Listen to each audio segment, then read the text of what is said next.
우리 성가대 찬양대로 하나님의 그 사랑 얼마나 귀한지 모릅니다. 얼마나 참 감사한지 모릅니다. 그 하나님의 사랑 때문에 우리가 이렇게 모였습니다. 오늘 함께 모여 예배하는 우리 성도님 여러분들을 주님의 그 사랑으로 축복합니다.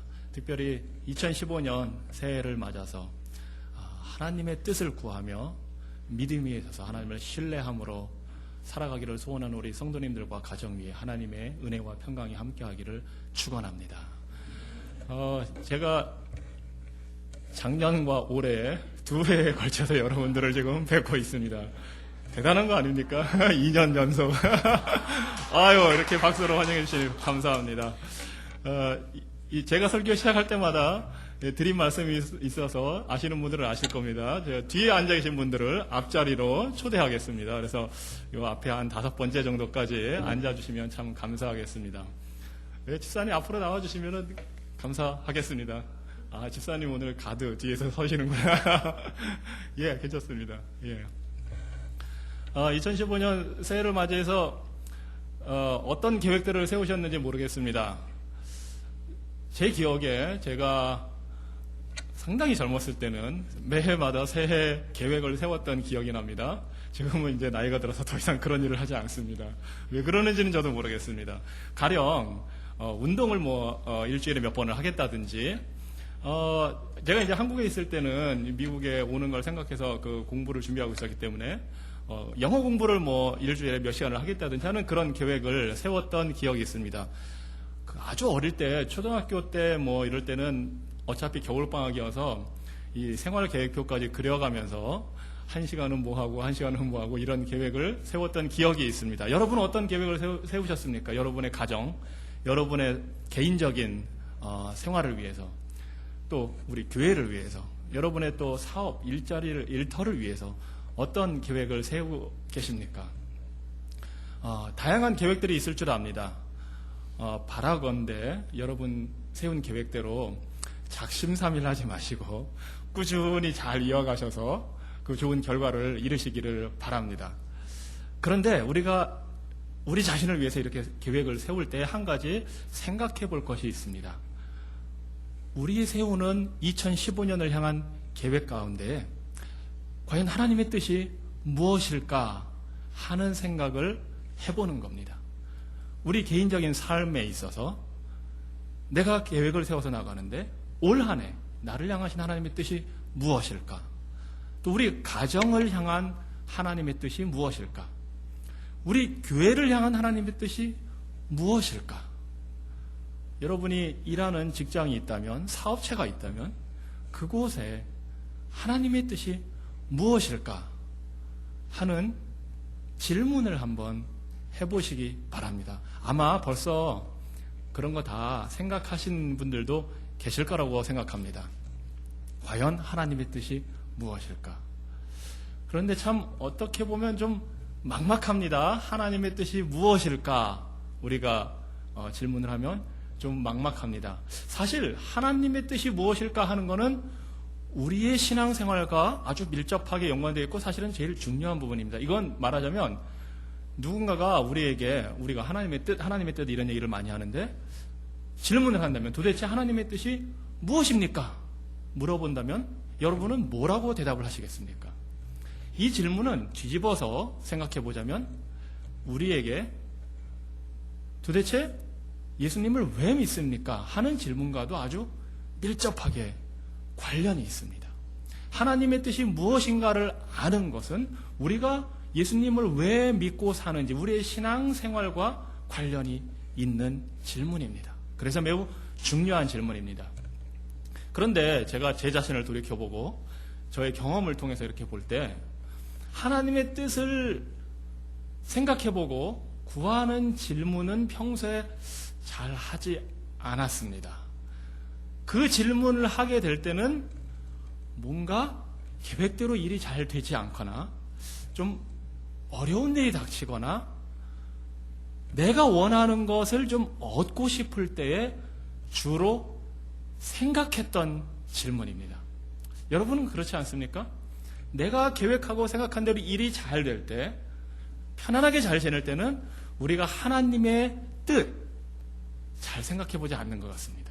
그런데 일이 계획대로 되지 않을 때, 어려움이 갑자기 닥쳐서 자녀가 아프거나 아니면 집안에 무슨 일이 갑자기 생기거나 그럴 때 생각을 해보게 됩니다. 하나님의 뜻이 뭘까? 하나님의 뜻이 뭘까? 그런 생각을 하게 됩니다. 참 이상하지 않습니까? 왜 그럴까요? 아마 우리 본성 때문이기도 한 것 같습니다. 그래서 사실은 그래서 하나님의 뜻을 우리가 구하고 알아갈 때 제일 중요한 것은 정말 기본적인 거지만 말씀 읽고 기도하는 생활입니다. 사실은 매일매일 말씀을 접하고 기도할 때 바쁘게 생활하고 편안하게 지내다 보면 하나님의 뜻에 대해서 별로 신경 쓰지 않지만 그 매일매일 접하는 말씀과 기도 속에서 하나님의 뜻을 깨닫게 되는 경우가 사실 많습니다. 아침에 잠깐 읽었던 한 구절, 그 성경 구절이 오후에 어떤 일을 내가 맞닥뜨리면서 갑자기 생각이 나기도 합니다. 어느 누군가 뜻하지 않은 일로 통화를 하거나 얘기를 하게 되면서 아침에 내가 읽었던 성경 구절이 이런 게 있었는데 이런 상황 여기에 적용될 수가 있겠구나 하고 깨닫는 경우도 있습니다. 그래서 사실은 매일 꾸준히 성경 말씀 읽고 기도 생활하는 것 매우 중요합니다. 자, 그렇지 않다면 사실은 우리가 편안하게 지낼 때는 하나님의 뜻을 잘 구하지 않게 되고 하나님의 뜻이 무엇인가에 대해서 생각해 보지 않게 됩니다. 그렇다면 한번 오늘 생각해 보십시다. 하나님의 뜻은 무엇입니까? 하나님의 뜻, 다른 말로 표현하자면 하나님의 계획, 하나님의 우리를 향한 목적, 이게 과연 무엇일까요? 여러분은 누군가가 여러분에게 그 질문을 한다면 하나님의 뜻이 무엇입니까? 질문하면 무엇이라고 답하겠습니까? 누군가가 여러분에게 하나님을 알지 못하고 예수님을 믿지 않는 사람이 여러분에게 왜 예수님을 믿습니까? 물어본다면 여러분은 뭐라고 대답을 하시겠습니까? 하나님의 뜻은 우리를 구원하셔서 하나님과의 관계를 회복시켜서 우리로 하여금 하나님과의 관계 속에서 풍성한 삶을, 은혜와 복을 누리는 삶을 살도록 하는 것이 하나님의 뜻입니다. 아마 여러분이 다 알고 계실지도 모릅니다. 당연히 아시겠죠. 어떻게 보면 매우 기본적인 거고요. 당연한 겁니다. 하지만 제일 중요한 것입니다. 하나님의 뜻은 우리를 하나님의 자녀로 삼아서 하나님이 주시는 은혜와 복을 누리면서 풍성한 삶을 누리도록 하는 것이 하나님의 뜻, 우리를 향한 계획, 우리를 향한 목적입니다. 자, 처음에 하나님이 사람을 만드셨던 장면을 한번 생각해 보십시오. 하나님이 아담과 하와를 왜 만드셨을까요? 이 세상을 다 창조하시고 왜 만드셨을까요? 그것은 바로 우리 사람을 지으시고 우리 사람과 더불어 하나님이 교제하시면서 우리에게 복을 주시고 우리가 하나님과의 관계 속에서 복된 삶을 누리도록 하기 위해서 하나님이 우리를 만드셨다는 사실입니다. 그래서 하나님이 아담과 하와를 만드시고 처음에 하신 말씀이 축복의 말씀입니다. 너희는 번성하고 창대해라. 이 땅에서 자식을 많이 낳고 모든 것을 다스리면서 내가 만들어준 이 모든 천지 만물을 정복하고 다스리면서 풍성한 삶을 누려라 하신 게 하나님이 주신 축복의 말씀이었습니다. 하나님이 우리 사람을 지으셨을 때 우리에게 향한 계획, 하나님의 뜻은 우리가 하나님이 주신 모든 것을 풍성하게 누리며 하나님과의 관계 속에서 은혜를 체험하는 삶을 살게 하시는 것이 바로 하나님의 계획이었습니다. 사실은 우리 사람을 만든 것이 바로 하나님의 은혜입니다. 그래서 지난주에는 제가 하나님이 우리를 찾아와서 부르신 것이 은혜라고 했는데 생각해 보니까 우리 사람을 만드신 것 그 자체가 하나님의 은혜라는 사실입니다. 하나님이 은혜로 우리를 만드셨기 때문에 우리가 존재하게 되었고 하나님과 관계를 가질 수 있는 존재가 되었습니다. 그래서 생육하고 번성하여 땅에 충만하라. 땅을 정복하고 다스려라. 우리에게 이 모든 은혜를 복을 주신 겁니다. 그러면서 한 가지만 지켜라 하고 당부하셨죠. 그게 바로 선악과를 먹지 마라. 선악과에 관련해서는 정말 제가 여러분과 나누고 싶은 얘기가 굉장히 많습니다. 선악과를 하나님이 왜 만들어 주셨을까? 그거 안 먹었으면 아무 일도 없었는데 해서 막 여러 가지 많은데 오늘 이 자리에서 다 나눌 수는 없습니다. 중요한 것은 선악과를 주신 것은 우리로 하여금 하나님과의 관계를 꾸준히 이어갈 수 있는 장치로 주셨다는 사실입니다. 우리를 시험에서 넘어뜨려서 하나님으로부터 멀어지게 하려고 주신 것이 아니고 하나님, 우리를 지으신 창조주 하나님을 기억하고 그 하나님과의 관계 속에서 풍성한 은혜를 계속 누리게 하기 위해서 주셨다는 사실입니다. 그래서 우리가 그 선악과를 볼 때마다 하나님을 기억하고 하나님이 나에게 이런 복을 주셨지. 이것이 바로 하나님의 은혜구나. 하나님의 계획이구나 하는 걸 깨닫고 순종하며 그 말씀대로 살기만 하면 우리는 정말 이 세상에서 우리가 누리는 것보다 훨씬 큰 은혜와 복을 누리며 사는 존재가 될 수 있었던 것입니다. 안타깝게도 아담과 하와는 실패했습니다. 그 말씀, 선악과를 따먹지 말라는 말씀을 어겼기 때문에, 불순종했기 때문에 그 하나님이 우리에게 주시려고 했던 원래의 계획, 원래의 뜻, 원래의 축복을 잃어버리게 되었습니다. 자, 그래서 이번에 아담과 하와가 타락한 이후로 하나님의 계획은 살짝 수정이 되었습니다. 무엇이냐 하면 죄로 인해서 하나님으로부터 멀어지고 관계가 끊어지고 죽음에 이르게 되는 우리를 구원해내는 것이 이제는 하나님의 뜻이 되었습니다. 죄로 인해서, 불순종의 죄로 인해서 하나님으로부터 멀어져서 하나님이 원래 계획했던 그 은혜와 복을 누리지 못하는 존재가 된 우리 사람들을 죄와 사망으로부터 건져내셔서 하나님이 원래 주시고자 했던 그 복을 누리며 살도록 하시는 것, 다시 하나님과의 관계를 회복해서 그 은혜 안에서 하나님의 복을 누리며 살도록 하시는 것이 이제 하나님의 계획이 되었습니다. 그런데 사실은요, 성경을 보니까 하나님이 우리를 지으신 것, 창조하신 것, 이것과 하나님 우리를 구원하시는 것, 이 두 가지는 서로 다른 것이 아닙니다. 우리를 구원하시는 것을 어떻게 표현하냐 하면 우리를 새롭게 만드셨다고 표현합니다. 다시 말하면 새로운 창조의 역사를 우리 하나님이 하시는 일이 우리를 구원하신다는 겁니다. 그래서 우리가 이런 말을 많이 씁니다. 거듭났다. 예수님을 믿음으로써 우리가 거듭났다, 이런 표현을 씁니다. 거듭났다는 것을 사도 바울은 이렇게 표현합니다. 예수 안에서 주님을 믿고 영접하면 우리는 새로운 피조물이 되었다. 새로운 피조물이라는 것은 다시 지음을 받은 존재가 되었다. 새롭게 창조된 존재가 되었다는 사실입니다. 그래서 예수님을 믿어서 구원받는다, 이 의미는 하나님께서 우리를 죄와 사망으로 인해서 어둠의 권세에 사로잡혀 노예가 되고 죄의 종이 되었던 우리를 새롭게 지으셔서 빛의 자녀요 하나님의 자녀로 만들어주신 것, 이것이 우리가 구원이라고 이해하고 있는데, 이 구원의 역사가 바로 하나님 우리를 새로 지으시는 새로운 창조의 역사라는 것입니다. 그래서 요한계시록 22장에서 하나님께서 모든 만물을 회복하시고, 자, 이 회복이라는 게 참 의미심장한 단어입니다. 죄와 사망으로 하나님과의 관계가 끊어졌던 우리를 회복하시고, 우리뿐만 아니라 모든 하늘과 땅, 모든 것을 회복하시고 새하늘과 새 땅을 만드신다고 표현을 하고 있는데, 즉 새하늘과 새 땅을 새롭게 창조하신다 표현을 하고 있는데, 왜냐하면 하나님이 원래 창조했던 그 모습 그대로 우리를 새롭게 창조하시는 역사를 하시기 때문에, 그래서 우리를 구원하시는 일이 곧 새로운 창조의 역사이고 우리가 새로운 피조물이 되는 역사를 누리는 것입니다. 자, 그래서 구원이라는 것은 예수 그리스도를 믿음으로 말미암아 우리가 새롭게 태어나는 것입니다. 하나님의 자녀로 새롭게 지음을 받는 것입니다. 그런데 우리가 흔히 누군가가 우리에게 물어볼 때 예수 왜 믿느냐? 왜 교회 다니느냐? 질문을 하면 우리가 흔히 이렇게 대답합니다. 구원받기 위해서. 반은 맞는 이야기입니다.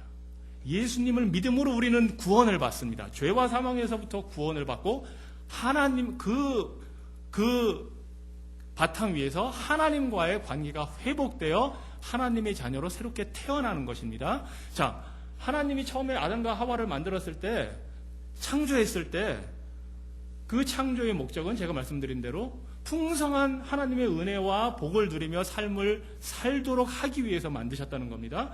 다시 말해서 우리를 하나님이 구원하신 것, 죄와 사망으로부터 예수 그리스도의 십자가 보혈로 우리를 구원하신 이유는 구원으로 끝나는, 그것으로 끝나는 것이 아니고 이제 하나님과의 관계를 회복해서 하나님이 원래 주시고자 했던 그 은혜와 복을 풍성하게 누리면서 살도록 하는 것, 이것이 바로 하나님의 뜻이요 계획이요 목적입니다. 그래서 우리가 예수님을 믿는다고 할 때는 우리가 천국 가기 위해서 맞는 이야기입니다. 그렇지만 그 천국은 우리가 예수님을 믿는 순간 이곳에서부터 우리 자신의 마음 속에서부터 시작되는 겁니다. 그래서 신약성경에 우리를 표현할 때 이렇게 표현합니다. 너희는 하나님의 자녀요, 하나님 나라의 백성이요. 아니 심지어 이렇게 표현합니다. 너희는 바로 하나님의 나라다, 우리를 향해서 천국이다, 이렇게 표현을 하는 겁니다. 우리가 예수님을 믿는 순간 복된 소식, 하늘나라의 천국의 복된 소식을 갖고 이 땅에 오신 예수님을 우리가 영접할 때 우리 자신이 곧 천국이 되는 것입니다. 자, 이것이 끝이냐? 아닙니다. 이게 시작인 겁니다. 우리가 예수님을 믿음으로 새로 태어났다, 새로운 피조물이 되었다는 것은 출발입니다. 시작입니다. 이제부터 하나님 나라의 자녀로 하나님과의 관계가 회복되어서 풍성한 은혜와 복을 누리며 사는 삶이 시작이 되는 겁니다. 그리고 지난주에 제가 말씀드린 대로 표현하자면 이제부터 우리가 주님을 신뢰하고 의지하는 삶을 걸어가는 그 과정이 진행이 되는 겁니다. 자, 그래서 한마디로, 한 문장으로 표현하자면 하나님이 우리를 향한 계획, 우리를 향한 뜻, 우리를 향한 목적은 우리를 구원해서 하나님이 주시고자 하는 그 은혜와 복을 풍성하게 누리며 살도록 하는 것입니다. 그냥 구원받아서 천국 간다, 그것으로 우리가 흔히 알고 있는 것으로 끝나는 게 아니고요. 그거는 출발입니다. 그래서 이제 우리가 예수님을 왜 믿느냐, 이거를 하나님이 우리를 향한 계획이 무엇이냐, 뜻이 무엇이냐와 잘 연관지어서 생각을 해야 되는 이유가요, 많은 사람들이 오해하고 있는 부분이 뭐냐면 우리가 예수님을 믿는 이유는 구원받기 위해서라고 말할 때 그것을 우리가 노력해야 얻는 것으로 오해할 수가 있다는 사실입니다. 사실은 성경에 예수님의 그 가르침을 보면 많은 유대인들이 그런 생각을 하고 있었습니다. 우리가 어떻게 하면 하나님의 말씀, 법을 잘 지키면 하나님이 우리를 구원해 주실 수 있지 않을까. 사실은 기독교 역사 2000년 중에도 많은 사람들이 그런 생각을 했습니다. 예수 그리스도를 믿음으로 새롭게 태어나고 새롭게 창조되었다는 사실을 알면서도 어떤 생각을 하냐면 이제부터 예수님을 잘 믿어야 내가 천국에 갈 수 있지 않을까. 잘 믿고 뭔가를 잘해야, 선한 일을 잘하고 착한 일 많이 하고 이 성경에서 가르치는 말씀대로 잘 살아야 내가 죽으면 그때 천국 가지 않을까 하는 생각을 한다는 것입니다. 우리가 예수님을 믿는 이유는 구원을 나중에 받기 위해서가 아니고 예수님을 믿는 순간 얻은 구원 위에서 하나님이 우리를 향한 내려주시는 그 은혜와 복을 풍성하게 누리며 살도록 하는 것이 우리를 향한 하나님의 구원의 계획입니다. 그 역사 속에서 우리가 살아가는 것입니다. 그래서 예수님을 믿는다 하는 것은 하나님이 우리에게 주시는 풍성한 은혜와 복을 충분히 누리며 살도록 관계를 회복시켜 주셨다. 죄와 사망으로부터 하나님 나라의 자녀요 백성으로 삼아주셨다 하는 것으로 우리의 삶이 변화되었다는 것을 의미합니다. 자, 제가 이렇게 말씀드린 이 내용을 사실 여러분들이 다 알고 있는 내용입니다. 그런데 이런 내용을 알고 있음에도 우리가 하나님의 뜻을 구한다고 하면서 고민을 하게 되는 이유는 제가 잠깐 앞부분에 말씀드린 것처럼 평소에는 일이 잘 되고 이 세상 살아가는데 지장이 없고 아픈 것도 별로 없고 경제적인 여유도 있고 할 때는 별로 문제가 되지 않는데 어떤 문제가 생겼을 때, 어떤 일이 생겼을 때 왜 이런 일이 나에게 닥칠까 고민하게 되면서 이 질문에 대한 생각을 하게 되는 겁니다. 이런 일이 우리에게 일어나는 것만은 아닙니다. 사실 지금 우리 한신교회가 목회자를 청빙하는 과정을 진행하고 있는데, 제가 볼 때는 이 과정 속에서 여러분들이 하나님의 뜻이 무엇인가를 많이 생각해 보실 것입니다. 하나님이 우리를 구원하려고 하고 새로운 피조물을 만든다는 그 뜻과 계획은 우리가 알고는 있지만, 구체적으로 지금 이 순간에 우리 교회를 향한 하나님의 뜻은 무엇일까? 저도 그런 고민을 합니다. 예수님 믿는 사람이고 예수님 믿어서 하나님이 우리에게 향한 계획이 무엇인지를 알고는 있지만, 구체적인 삶의 현실에서 부딪힐 때는 고민할 때가 많습니다. 그것이 우리의 현실입니다. 그것이 우리의 현실입니다. 막막하거든요. 과연 우리 한신교회에 어떤 목사님을 보내주실지 막막합니다, 사실. 우리가 생각하고 원하는 어떤 모형, 모델이 있는데 과연 하나님이 생각하는 그 모델은 무엇일지 고민을 하게 됩니다. 여러분 개인적인 삶에서도 그런 고민할 때가 분명히 있을 것입니다. 내가 원하는 것은 이런 모양인데 하나님이 원하시는 것은 무엇일까? 고민을 하게 됩니다. 더 안타까운 일은 별로 답이 보이지 않을 때입니다. 답이 보이지 않을 때, 하나님의 뜻이 무엇인지 정말 알지 못할 때. 오늘 읽은 이 에스더의 상황이 사실은 그랬습니다. 에스더는 2500년 전쯤에 살았던 인물입니다. 신데렐라와 같은 존재입니다. 어릴 때 부모님을 잃어서 고아로 자랐습니다. 그래서 삼촌의 손에 의해서 키워졌습니다. 어려운 삶을 살았죠. 그리고 단지 고아가 됐다는 것뿐만이 아니고 원래 유대인이었는데 에스더는 자기의 고국인 유대 나라에서 살지를 못했습니다. 태어난 곳이 다른 나라였습니다. 페르시아라고 하는 나라에서 태어났습니다. 그것도 원해서 이민 간 게 아니고요,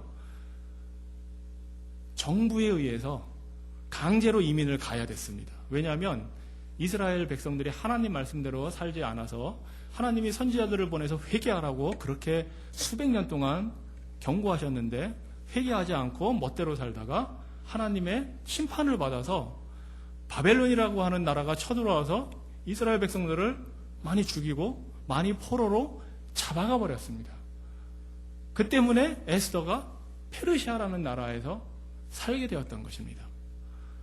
다른 나라에서 고아로 자란 사람입니다. 그런데 여기 보면 그 페르시아 나라의 왕후가 되었습니다. 정말 그 입지전적인 인물입니다. 신데렐라는 유리구두 잘 맞아가지고 그랬는데 이 에스더는 이 미스 페르시아 선발대회에 나가가지고 뽑혔습니다. 쉽지 않은 일이었는데 잘 풀렸습니다. 그래서 왕후가 되었습니다. 이 에스더의 남편이 누구냐 하면은요, 페르시아의 왕인데, 혹시 여러분이 그 영화 300이라는 영화 보셨는지 모르겠어요. 300. 그 남자들이 좋아할 만한 영화입니다. 액션 씬이 너무 잘 나와 있어가지고 거기에 보면 아주 키 크고 멋있게 잘생긴 페르시아의 왕이 나옵니다. 이렇게 머리를 아주 멋있게 밀고 나는 관대하다 하면서 막 I'm kind, I'm a generous God 하면서 나오는 그 멋있는 왕인데 남편입니다. 그 사람이 실존 인물이에요. 예. 페르시아의 영어로는 적세스라고 하고 이 한글 성경에는 아하수에로 왕이라고 나오는 그 한글 성경에서는 한국말로는 크세르크세스라고 하는 그 왕입니다. 그 왕의 부인이 되었습니다. 고아, 이민자, 아니 이민자도 그냥 원해서 온 이민자가 아니고 강제로 끌려온 이민자, 이런 표현이 맞는지 모르겠지만 아프리카에서 강제로 노예로 끌려온 아프리칸 아메리칸의 그것도 고아로 자란 딸이 지금 백악관의 퍼스트 레이디가 된 케이스랑 똑같은 겁니다. 그런 상황입니다. 우리가 보면 에스더는 정말 하나님의 은혜와 복으로 성공했다고 볼 수가 있습니다. 그런데 사실은 에스더가 처해 있는 환경이 본인 개인에게는 굉장히 좋은 환경이지만 민족적으로 보면 그렇지 못했습니다. 에스더가 이 페르시아의 왕후가 되었을 때는 이미 100년 동안이나 포로로 끌려와서 페르시아 나라에서 유대 민족들이 살고 있던 때였습니다. 유대 민족들은 우리는 미국으로 이민 오거나 할 때 원해서 온 분들이니까 미국이 말하자면 좋아서 온 겁니다. 살만한 곳이고 기회의 땅이고 뭔가 좋은 것이 있다고 생각해서 왔지만 이스라엘 백성들은 페르시아로 끌려간 것이 페르시아 땅이 살기 좋고 좋은 게 많아서 간 게 아니고 하나님으로부터 심판을 받고 일종의 버림을 받아서 간 거기 때문에 이거는 비록 페르시아 나라는 미국처럼 아주 좋은 나라였지만 그 당시에 원해서 좋아서 간 게 아니고 어쩔 수 없이 끌려간 상황입니다. 더군다나 이스라엘 자기 본토에서 예루살렘 성전이 파괴되고 무너지는 장면을 보고서 끌려갔던 사람들이기 때문에 이 유대인들은 페르시아에서 돈을 잘 벌고 왕후가 되는 그런 성공을 하는 삶을 살았음에도 불구하고 항상 고민하면서 살았습니다. 도대체 하나님의 뜻이 어디에 있는가? 우리의 성전은 무너지고 우리가 마음껏 예배드리고 경배할 수 있는 그런 장소는 이미 다 무너졌고 이스라엘도 다 멸망당해서 다윗의 왕 그 혈통도 끊어져 버리고 소망이 없어져 버리고 자기들은 다른 나라 그 당시 표현으로 하면 이방 나라에 와서 하나님을 마음껏 섬기지도 못하면서 사는 신세가 된 것에 대해서 고민하고 있었던 상황입니다. 이 에스더가 살기 전에 100년 이미 포로 생활한 지 100년이 됐으니까 강산이 10번이나 변한 겁니다. 한국식으로 표현하면 심지어 이스라엘을 유다 나라를 정복했던 바벨론이라는 나라도 페르시아 나라로 바뀌어버렸습니다. 그동안에. 그리고 다니엘이 그 바벨론 나라에서 높은 요즘으로 말하면 프라임 미니스터가 될 정도로 성공했는데 다니엘도 항상 정치적인 적들에 의해서 모함을 당하는 삶을 살았습니다. 행복한 삶이 아니었던 겁니다. 비록 에스더 본인은 왕후에 올라갔지만 퍼스트 레이디가 됐지만 행복한 삶이 아니었습니다. 영적으로 심한 고통 속에서 살고 있었습니다. 심지어 시편에 보면 이런 시가 있습니다. 바벨론의 포로로 끌려가서 유대인들이 노래하는 건데 왜 이런 노래를 지었냐면 바벨론 사람들이 유대인들을 향해서 지금 조롱하면서 이런 말을 합니다. 야, 너네 고향에서 부르던 노래 좀 여기서 불러봐라. 고향이 그립지 않니? 한번 너네 이스라엘 나라에서 부르던 노래 있을 거 아니야? 한번 불러봐. 어쩔 수 없이 그 사람들의 그 조롱을 당하면서 그 사람들에게 불러준 노래를 불러주면서 한탄하는 시가 시편에 나옵니다. 유다 백성들은 나름대로 페르시아 제국에서 성공하면서 살았지만 하나님의 뜻이 과연 어디에 있을까를 고민하면서 살 수밖에 없었습니다. 그런데 특히 이 에스더서를 여러분이 보셔서 잘 아시겠지만 거기서 끝나는 게 아니고 이번에는 페르시아 제국에서 자리 잡고 사는 그 상황에 하만이라는 사람이 등장해서 유대 민족을 이번에는 아예 죽여버릴 생각을 하는 겁니다. 이 하만이라는 사람은 유대 민족과 감정이 사실 좋지 않은 사람이었습니다. 하만이 유대 민족을 죽이게 된 계기는 사실은 에스더를 잘 키워준 삼촌인 모르드게라는 그 사람이 이 하만이라는 사람에 대해서 좀 고개를 뻣뻣하게 들고 말하자면 잘 보이지를 않았기 때문입니다. 하만은 2인자였습니다. 페르시아 왕국의 2인자, 가장 높은 위치에 올라간 사람이었는데 아주 자기 중심적인 사람이고 그래서 모든 사람들이 자기를 우러러보기를 바랬는데 이 모르드게라는 유대인이 민족적인 자존심을 내세우면서 하만을 잘 따라주질 않았습니다. 그런데 단순히 이 하만하고 모르드게 사이에 개인적인 문제만 있는 게 아니고 사실은 보면 이 사건 이전에 1000년 전으로 거슬러 올라가는 긴 역사적인 뿌리가 이 하만 집안하고 유대 민족 사이에 있었습니다. 1000년 전, 이 사건이 있기 1000년 전에 그때는 하나님이 이스라엘 백성을 애굽에서 구원해 내실 때였습니다. 애굽에서 구원해서 가나안 땅, 약속의 땅으로 데려가는데 아말렉이라는 민족이 이 이스라엘 백성들을 공격해 왔습니다. 그래서 모세와 여호수아와 이스라엘 백성이 아말렉과 싸우는 장면이 나오는데, 그래서 그 장면이 뭐냐면 모세가 손을 들면 이기고 피곤해서 팔이 내려가면 지고, 그래서 아론과 훌이 옆에서 손을 이렇게 받쳐줘서 이겼다는 그 전투, 그 싸움 장면입니다. 그때 나왔던 민족이 아말렉 민족입니다. 하나님이 이 아말렉 민족에 대해서 그때 굉장히 분노하셨습니다. 이게 저는 그 전까지 이거 깊게 생각 안 해봤는데, 이번 말씀을 준비하면서 왜 하나님이 아말렉 민족에 대해서 분노하셨을까 생각을 해봤습니다. 그게 뭐냐면, 왜 그러냐 하면, 그래서 하나님이 어떤 저주를 아말렉에게 내리냐면, 영원히 너희를 없애버리겠다. 무서운 이야기입니다. 어느 한 민족에 대해서 하나님이 영원히 너희를 없애버리겠다 하는 저주를 하시는 겁니다. 그래서 왜 그랬을까? 한 가지 알 수 있는 것은 이겁니다. 하나님의 뜻, 우리를 구원하시려는, 이스라엘 백성을 구원해서 가나안 땅으로 데려가려는 하나님의 뜻, 계획, 목적에 아말렉 민족이 태클을 건 겁니다. 하나님은 하나님의 뜻을 이루는 데 있어서 방해되는 것을 용납하지 않으신다는 사실을 우리가 알 수 있습니다. 자, 그때부터 이 아말렉 민족하고 유대 민족 사이에 이제 사이가 나빠진 겁니다. 그런데 그 사건이 있고 나서 약 500년 후에 하나님이 이스라엘의 첫 왕이 된 사울에게 이 아말렉 민족이 아직까지도 그때 남아있는데 그 민족을 전멸해라 하는 명령을 사무엘을 통해서 주셨습니다. 우리 하나님 끈질긴 분이에요. 500년 전에 있었던 그 일을 기억하고 계셔요. 하나님은 사랑이고 은혜 주시는 분이고 우리를 향해서 정말로 관대하신 분이지만, 하나님은 하나님의 뜻과 계획과 목적을 이루는 데 있어서 방해하는 세력, 영적으로 말씀을 드리는 겁니다. 하나님의 뜻에 거역하고 하나님의 구원 계획을 방해하는 것을 용납하지 않으십니다. 근데 사무엘이 그때 사울 왕이 불순종했습니다.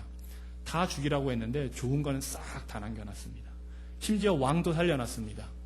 그래서 사무엘이 사울 왕에게 찾아가서 말합니다. 하나님께 왜 순종하지 않았느냐? 하나님이 너를 버렸다. 의미심장한 부분입니다. 자, 아무튼 그런 역사적인 민족 간의 그 경쟁 관계가 아니죠. 적대 관계가 있었습니다. 그때 사로잡혔던, 사울과 싸워서 살아남았다가 후에 사무엘에게 죽임을 당한 아말렉 족속 민족의 왕이 아각이라는 사람인데, 이 하만이 그 아각의 후손 중에 한 명입니다. 와, 1000년에 걸친 역사 속에서 이 하만이 유대인 모르드게의 그 뻣뻣한 모습을 보고, 그냥 사실은 모르드게만 처형해도 되는 일이거든요.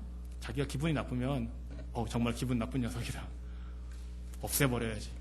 하만의 계획은 유대 민족을 싹 없애겠다는 겁니다. 그래서 왕에게 찾아가서 우리말로 하면 이겁니다.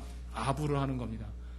페르시아 왕, 이 아하수에르의 왕에게, 우리 페르시아 제국에 유대 민족이 사람들이 있는데 이 사람들 좀 특이한 인간들입니다.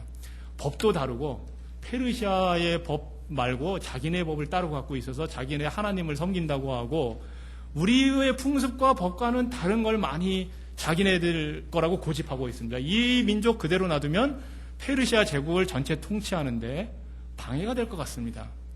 그래서 지금 없애는 게 좋을 것 같습니다.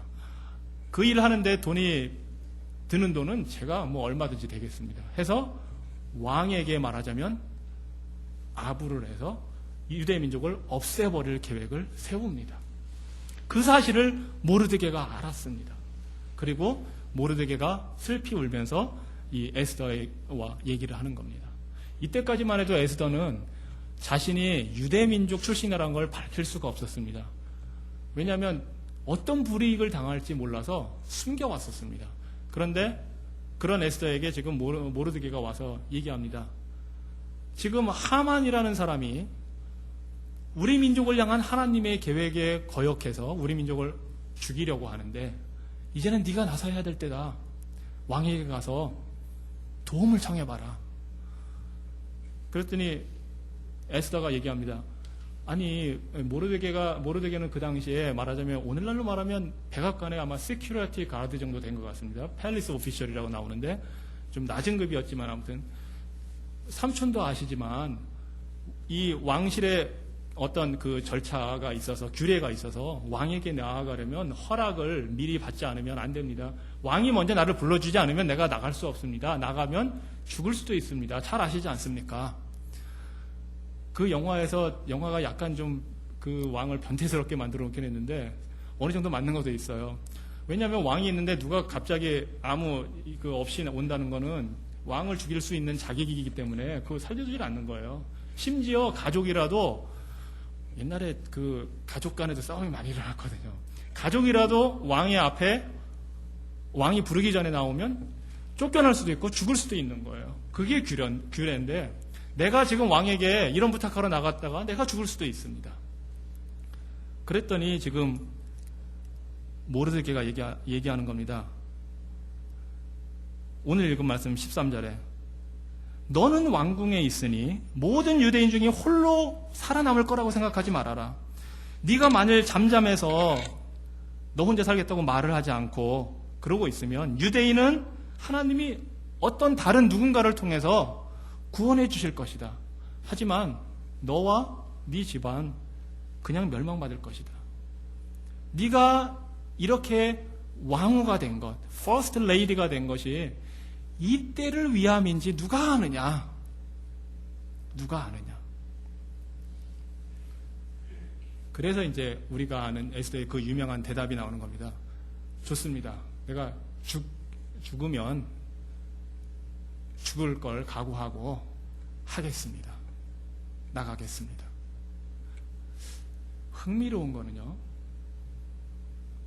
이 에스더서 전체가 한 10장으로 되어 있는데 성경 중에 신구약 성경 중에서 하나님의 이름, 여호와라든가 하나님이라든가 이런 단어가 한 번도 나오질 않습니다. 딱 두 책이 있는데 하나는 아가서하고 바로 이 에스더서입니다. 이게 뭘 말해주는지 여러 가지로 해석을 할 수 있지만 의미심장합니다. 이스라엘 백성들이 말하자면 하나님의 심판을 받고 쫓겨나 있는 상황이기 때문에 그런 거일 수도 있고, 중요한 것은 지금 이 상황에 있는 유대인들에게는 그만큼 하나님과의 관계가 단절돼서 소망이 없다는 것을 지금 보여주는 겁니다. 사실은 하나님의 이름이 한 번도 등장하지 않는 성경책.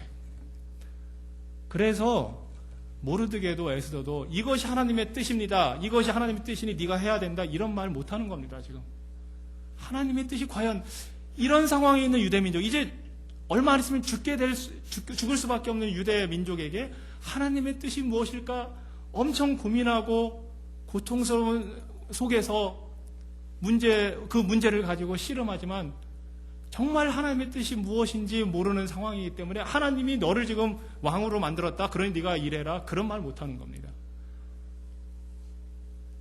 이 때를 위함인지 혹시 누가 아느냐? 네가 나서야 되지 않겠느냐? 그랬더니 에스더가 하겠습니다. 죽으면 어쩔 수 없지요. 내가 하겠습니다. 매우 답답하고 암울한 상황에서 지금 에스더가 믿음의 반응을 보이는 겁니다. 우리 교회도 그렇고요.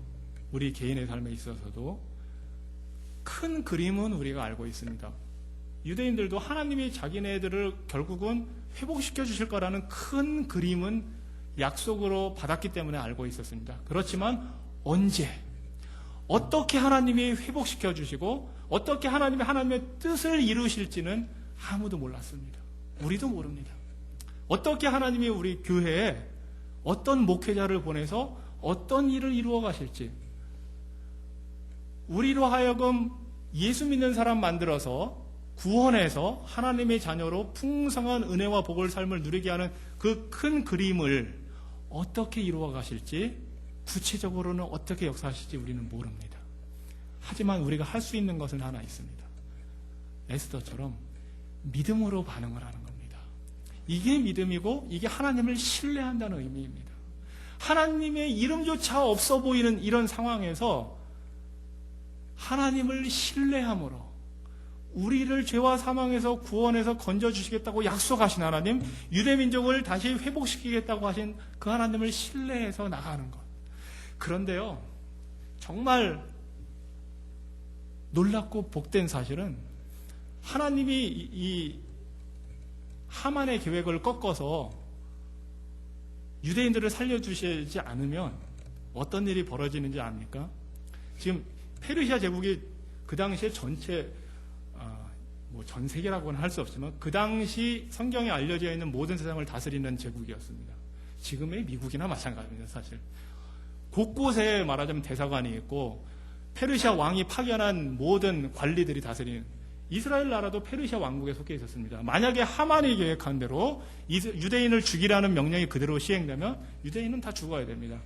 그러면 하나님의 계획이 어떻게 됩니까? 우리를 구원하시겠다고 하는 하나님의 계획이 끊어집니다. 하나님이 아브라함에게 약속하셨을 때 너의 후손을 통해서 유대민족을 크게 일으키고 그리고 그 후손 중에서 온 인류를 구원할 메시아를 보내겠다고 하신 그 약속의 말씀이 무효가 되는 겁니다. 놀라운, 역사적으로 이런 말 표현하는 걸 좀 이해해 주세요. 역사적 우연입니다. 아말렉 민족이 이때부터 1000년 전에 하나님의 구원의 계획을 공격했다가 전멸당했는데 하만이 지금 인류를 구원하시려는 하나님의 계획에 정면으로 도전하고 있는 겁니다. 사실은 하나님이 그 일을 용납하지 않으시죠. 우리는 지금 이 내용을 다 알고 결말을 알고 보니까 하나님의 그런 뜻이 있구나 하지만 이 당시에 에스더와 모르드게는 하나님이 어떻게 구원해 주실지 지금 모르는 상태에서 본인들이 무언가를 해야 하는 상황입니다. 그때 보인 반응이 믿음의 반응입니다. 우리도 하나님의 큰 뜻은 알고 있지만 구체적으로 어떻게 하나님이 언제 누구를 통해서 역사하실지는 사실 잘 모릅니다. 하나님이 역사하실 텐데 그 뜻을 이루실 텐데 어떻게 하실까? 그때 우리가 하나님께 보여드려야 할 반응이 바로 믿음의 반응. 하나님을 신뢰하고 의지해서 하나님, 이렇게 지금 하면 내가 손해보고 힘든데 우리 교회가 지금 이 상황에서 이렇게 하자면 여러 가지 좀 불편함이 많은데 하나님의 뜻을 이루는 데 필요한 것이라면 우리가 믿음으로 하겠습니다. 내 삶에 있어서 하나님의 뜻이 내 삶을 통해서 이루어지는 데 필요한 것이라면 내가 손해보는 일을 좀 하겠습니다. 하는 믿음, 하는 신뢰, 의지가 우리에게 필요합니다. 이 말씀을 준비하면서 제가 이상하게 잠을 잘 못 잤어요. 왜냐하면 교회를 생각하면서, 우리 한신교회를 생각하면서 한신교회를 향한 하나님의 뜻이 무엇일까?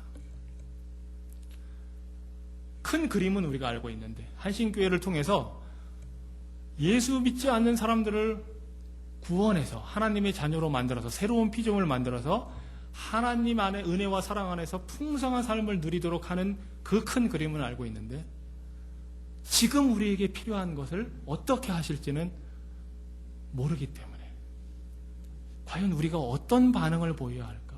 우리의 믿음의 반응을 보인다면 어떤 것을 해야 될까? 시간이 많이 지났지만 요 한 가지만 좀 나누겠습니다. 제가 많이 생각해보고 아침에도 와서 운전을 한 5시간 하고 왔으니까 이제 다리를 좀 이렇게 풀으려고 걸으면서 생각해 보니까 무엇보다도 하나님이 여러분 한신교회에 원하시는 것은 주일마다 이렇게 모이는 이 모임을 통해서 하나님께 예배하고 경배하는 것, 이 일을 정말 잘하는 것을 원하신다는 생각이 제가 들었습니다. 왜냐하면 제가 여러분들이 마음의 짐을 갖고 있다는 것을 느꼈습니다. 지금. 왜냐하면 새로운 목회자를 청빙하는 일이 쉽지만은 않은 일이기 때문에, 그리고 지금까지 수십 년 이어온 교회를 앞으로도 계속 잘 유지해 나가야 한다는 부담감이 있다는 것을 제가 알기 때문입니다. 이런 부담감을 가지고 우리가 주님 앞에 나왔는데 과연 우리에게 하나님이 원하시는 게 뭘까? 그것은 우리가 우리를 창조하시고 우리를 구원하신 하나님으로 바로 보고 깨닫고 예배하고 경배하는 것이라는 사실입니다. 너무 당연합니다. 예. 여러분 그런 부담 갖고 오신 줄 압니다. 다른 문제 있는 것도 갖고 오신 줄 압니다. 좋습니다. 상처 있는 그대로, 좋은 일이 있으면 좋은 일이 있는 그대로 주님께 나와서 하나님을 온전히 예배하는 일. 우리의 가진 고민과 문제들을 가지고 씨름은 하지만 그 모든 것을 하나님 앞에 내려놓고 하나님을 온전히 예배하는 것. 이것을 하나님이 원하신다는 생각이 들었습니다. 왜냐하면 하나님께 온전히 예배할 때, 우리의 문제와 부담과 모든 것을 하나님 앞에 그대로 내려놓고 온전히 예배할 때 우리를 만드시고 우리를 구원하신 하나님의 사랑과 지혜와 능력을 우리가 깨닫게 됩니다. 우리의 초점과 관심을 다른 여러 가지 문제들 때문에 뺏겨버리지 말고 적어도 주일날 모여서 예배할 때는 온전히 하나님을 향해서 모든 것 하나님께 내려놓고 예배하십시오. 그 하나님을 의지하십시오. 그래서 그 하나님의 사랑이 어떠한지, 하나님의 은혜가 우리의 삶에 어떻게 나타나는지, 예배를 통해서 우리에게 어떤 은혜가 주어지는지 그것을 사모하고 바라보십시오. 그 속에서 우리가 하나님의 은혜를 체험하게 되고 깨닫게 되고 맛보아 알게 됩니다. 이것을 웨스터민스터 수요리 문답이라고 하는 이 문서에서 잘 표현하고 있습니다. 우리 인간의 가장 중요한 목적은 바로 하나님을 영화롭게 하는 것이고 하나님을 즐거워하는 것이다. 이 일이 어디에서 일어나느냐? 우리의 삶 전체에서 일어나지만 무엇보다도 예배 때 일어나는 겁니다. 예배를 통해서 우리가 하나님께 영광을 돌려드리고 그 하나님의 선하심과 능력을 즐거워하는 것, 이것이 은혜를 받는다는 겁니다. 사실 우리가 예배를 통해서 은혜 받는다고 하는데 그 하나님께 영광을 돌리면서 구원자요 창조자이신 하나님의 능력과 지혜와 사랑과 역사를 체험하고 즐거워하는 일이 우리 예배에서 일어날 때 하나님이 우리를 향한 뜻을 이루어가는 출발점이 되는 것입니다. 왜 이게 중요하냐 하면은요, 교회 잘 안 다니는 사람들일지라도, 예수님을 안 믿는 사람들일지라도 어느 교회에 와보면 그 교회가 예배드리는 분위기를 통해서 여기가 어떤 교회구나 하는 걸 어느 정도 알아챌 수 있습니다. 그러니까 첫인상이라고 하잖아요. 첫인상, 누구를 봤을 때. 물론 첫인상이 모든 걸 결정하지는 않지만 저는 첫인상에서 가끔 손해를 볼 때가 있는 게, 머리도 짧고 눈썹도 진하고 그래서 제가 한인 목회자 교육을 받을 때는 이 머리가 더 짧았어요. 그래서 이 상태로 갔더니 다른 목사님들이 저를 주먹을 쓰다가 회개하고 하나님의 종이 되기로 작정한 사람으로 알고, 처음에 일주일 교육인데 첫 한 이틀은 저한테 말을 잘 안 걸었어요. 첫인상이 모든 걸 결정하는 건 아닙니다. 하지만 우리가 예배할 때 우리의 초점과 관심이 어디에 있느냐는 심지어 불신자들도 눈치챕니다. 우리의 마음이 다른 곳으로 흩어져 있는지, 우리가 사람들을 교회로 오라고 하는 것이 교회의 숫자를 채우기 위한 것인지, 그 사람이 예수님을 만나도록 우리가 연결하는 역할을 하는 것인지를, 이런 표현 써도 죄송하지만 안 믿는 사람들도 귀신같이 알아요. 그래서 예배가 중요하다는 겁니다. 예배를 통해서 믿지 않는 사람들이 예수님을 만나고 하나님을 만나는 것은 우리가 하나님께 영광을 돌리고 그 하나님의 그 은혜를 즐거워하는 모습을 볼 때 믿지 않는 사람들도 이런 게 있구나 하고 깨닫게 되지, 좋은 프로그램, 좋은 멋있는 건물, 아니면 웅장한 어떤 예식을 통해서 사람들이 하나님을 만나는 것이 아니라는 사실입니다. 그 모든 거 중요합니다. 중요하지만 그거는 본질적인 것이 아닙니다. 우리가 예배를 통해서 먼저 우리 자신이 하나님의 은혜를 깨닫고 그 하나님 앞에서 정말 즐거워하고, 그래서 보니까 안 믿는 사람이 보니까 저 사람 보니까 몸도 아프고 힘든 일이 많은데 어떻게 여기 와서 저렇게 기뻐할 수 있을까? 근데 그 기쁨이요, 억지로 꾸며내거나 만들어낸 게 아니고 우러나오는 기쁨이기 때문에 안 믿는 사람들도 뭐가 다르구나 하고 알게 되는 겁니다. 여러분, 교회를 이렇게 많이 찾아다니는 분들이 많아요. 어느 지역이나 그렇잖아요. 어느 교회에서 실망하고 상처받고 다른 교회, 이런 분들 더 잘 알잖아요. 우리가 그분들을 어떻게 대하는지. 우리 교회가 말은 하나님의 뜻을 우리가 따릅니다, 하나님의 뜻을 구합니다 하면서 사람들을 이용하려고 하는 건 아닌지를 사람들이 잘 알아요. 이 자리를 그냥 숫자를 채우려고 사람들을 오라고 하는지, 정말 그 사람이 예수님을 만나기를 원해서 오라고 하는지를 잘 안다는 겁니다. 그래서 우리 교회가 하나님의 그 뜻을 향해서 이루는 데 있어서 쓰임받기를 원한다면, 지금 우리 교회에 가장 중요하고 필요한 것은 제가 볼 때 무엇보다도 예배를 온전히 하나님께 드림으로써 예배를 통해 그 은혜를 체험하는 것. 그래서 우리의 삶이 자연스럽게 우리 배에서 예수님 말씀하신 대로 생수의 강이 흘러나오는 역사를 먼저 우리 자신이 체험하고 나누는 것. 이것이 주일마다 모여 예배하도록 우리를 부르신 하나님의 구체적인 뜻이 아닐까 합니다. 이 하나님의 뜻을 여러분이 바라보고 나아가서 모든 인류가 구원을 얻기 원하시는, 모든 인류를 새 사람 만들기 원하시는 그 하나님의 뜻을 이루는 2015년 한 해가 되기를 주님의 이름으로 축원합니다. 기도하겠습니다.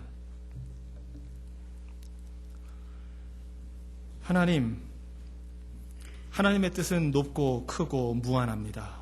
우리가 하나님의 뜻을 다 헤아려 알 수가 없습니다. 우리는 오직 하나님의 뜻으로 인해 구원받은 자요 하나님의 자녀되고 백성되었음을 감사할 뿐입니다. 주님, 비록 우리가 다 헤아려 알지는 못하지만 주님의 나라요 백성이요 교회로서 하나님의 뜻을 하나하나 구하고 깨달아 알고 나아가기를 원합니다. 무엇보다 하나님의 뜻이 무엇인지 구체적으로 보이지 않는 그 순간에 믿음으로 하나님을 의지함으로 신뢰함으로 나아가기 원합니다. 주님, 2015년 한 해에 우리 한신교회를 향하신 하나님의 뜻을 이루시옵소서.